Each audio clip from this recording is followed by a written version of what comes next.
Hi everyone, welcome to a new episode of Kickstarter in the current year.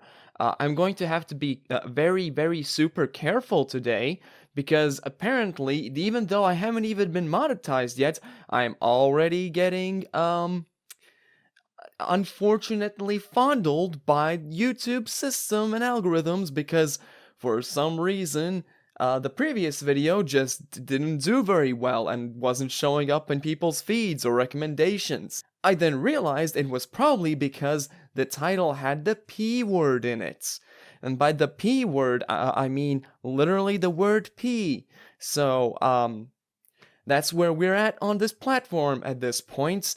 I'm just gonna have to be very careful about not upsetting anyone at YouTube with any of my language from henceforth onwards from now. But all of that being said, today's project fucking sucks. Normally I do these videos where I just grab one of the projects that are either on r/shitty Kickstarters or Lobster brings up on the Discord, or sometimes when I just look up certain terms that I think would be interesting, and I just riff on them a little bit, and I just I talk about what's terrible about them, and I joke around and stuff. Today, I'm going to be talking about a project that, yes, Lobster did bring up on the Discord, but today it's less so about just riffing and having a little bit of fun. Today I feel like I'm kind of doing a public service, because this project that we're going to be looking at today perfectly embodies the way bad actors and larger entire companies, in fact, that already have funding, they abuse Kickstarter and its system for their own essentially nefarious purposes. A trend that Lobsters pointed out has been raffles, which are completely against the rules of Kickstarter. Today, we'll be looking at a project that doesn't directly do a raffle per se, but it does a lot of things which in tandem work together to essentially create a raffle and do so for a very scummy reason. The project we're looking at today is called Cheerdots 2, your ChatGPT-powered one-stop AI assistant. And now, of course, it's an AI project, but I want to be perfectly clear, that's not even why this project is so terrible. All the AI integration stuff is merely the dressing on the turd sandwich with this.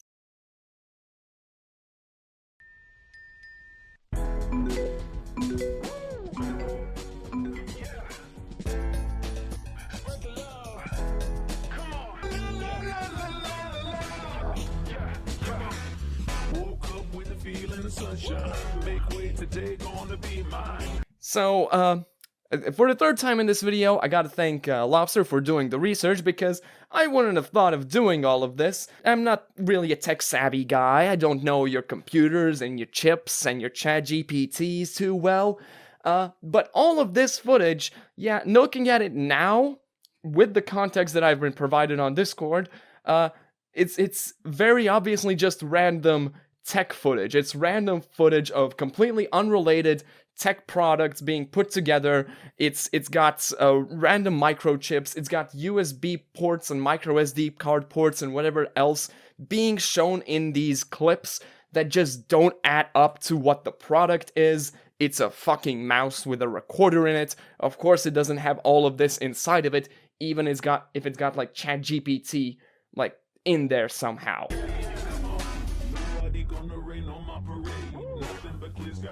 As a mouse, it's well, for starters, it's not really a mouse. It's like a touchpad that's shaped like a little mouse that you hold, and it's like Bluetooth.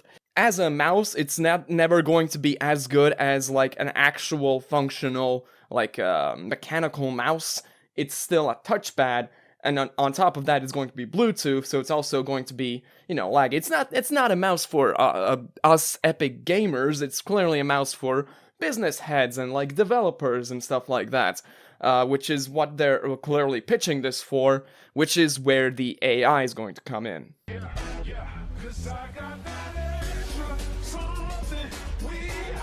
Hey, look at that, there's a laser pointer. It's not just any laser pointer though, it's green, and that's great, starting with the fact that in many countries these types of laser pointers are either illegal, require specific, like, special markings on them to indicate that they're freaking dangerous, or they're only allowed on certain products.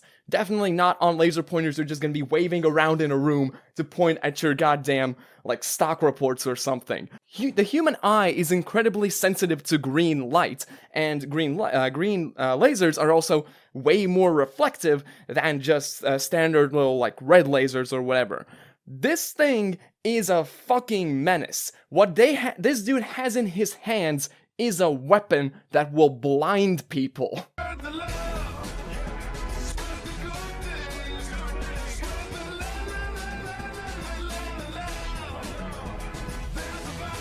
So it's got AI integration into it, so you can record things with it, and then it like generates reports, or it gives you some feedback or whatever, or it just acts as a recording device. And the immediate thought in my mind is, why not just use like your phone, or in fact just use a microphone? Why does it all have to be shoved into your freaking mouse?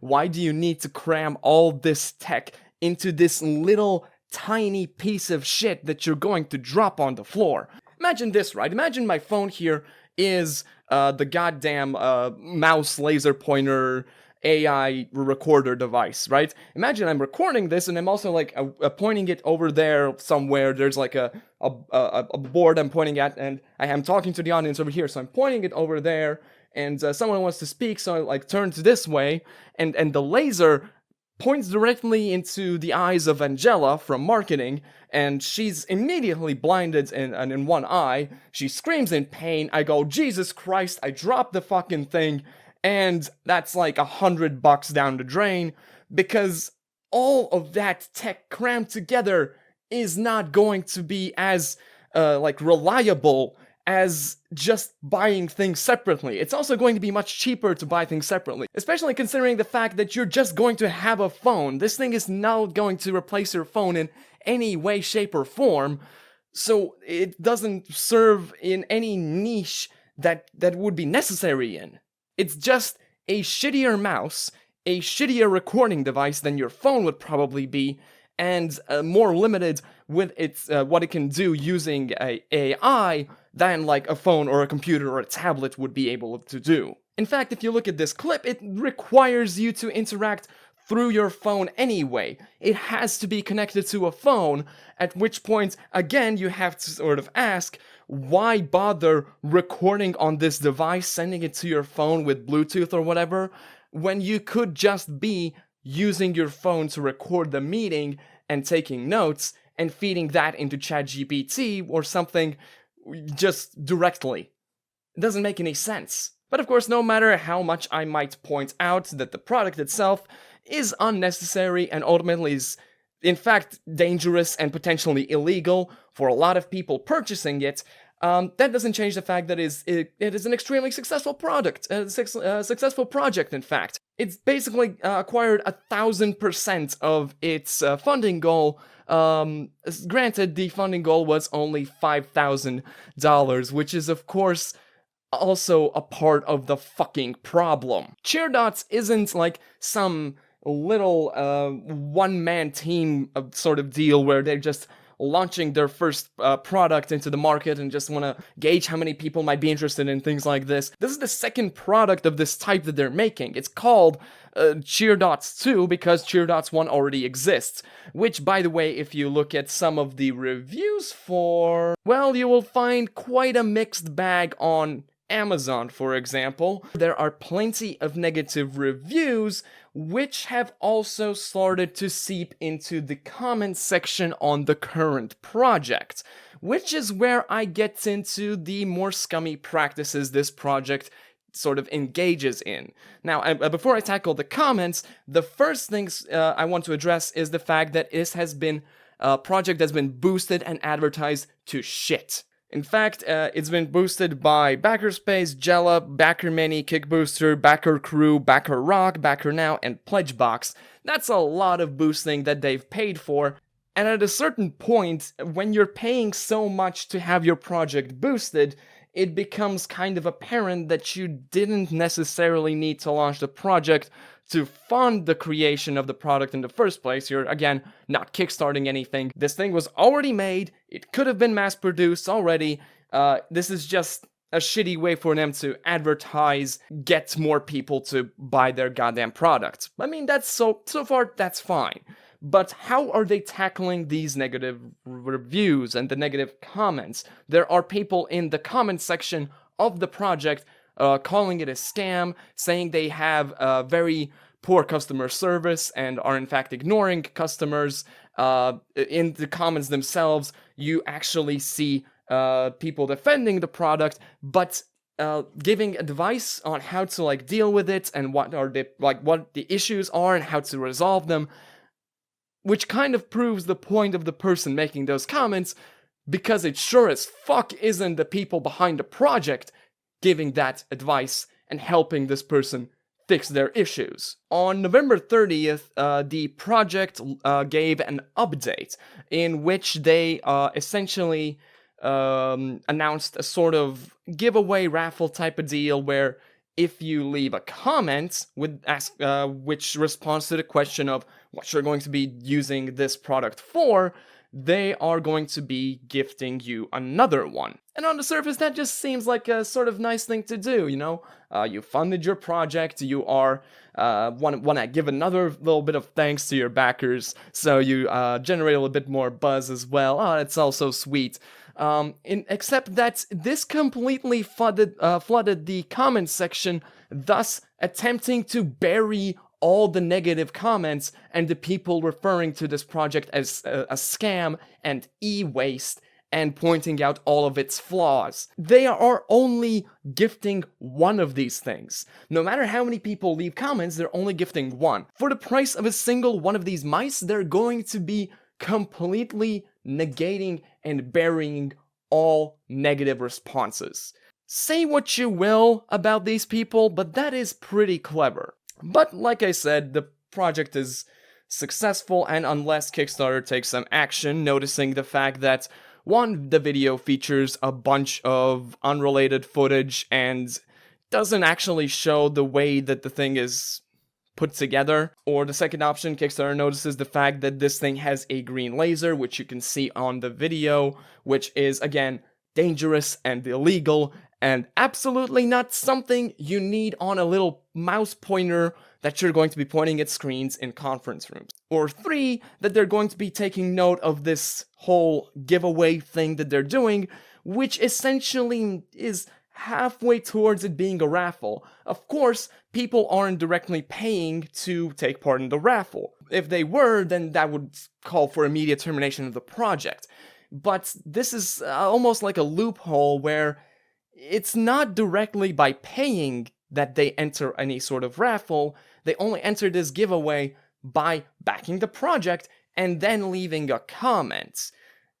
It's iffy territory, because obviously Kickstarter doesn't allow raffles, because if they did, they would just be completely flooded with projects that use these raffles to fund their projects in the shittiest way possible, because of course those backers only backing to take part in the raffle would not be receiving anything, and the person that made the project would just be raking in cash for essentially nothing. There's not much to make fun of in the project itself. It's very well put together because there's a professional company with significant funding already behind it, which is why they can afford not just a sleek video, but a bunch of advertisements and boosting of the project.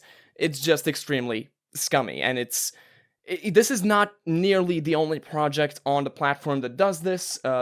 Projects like these crop up pretty frequently. It's just that this one is pretty goddamn egregious. I think I've more or less exhausted the main points I wanted to make.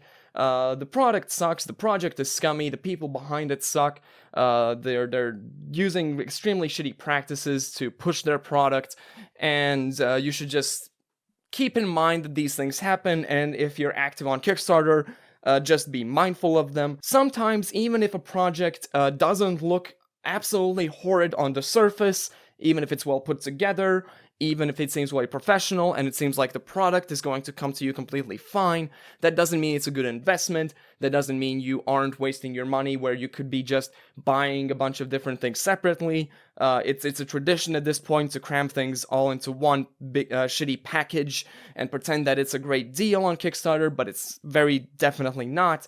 And ultimately just be smart and buy a regular mouse and just use your phone to record things, and if you want to use the AI, but like, come on. That's going to be doing it for this video.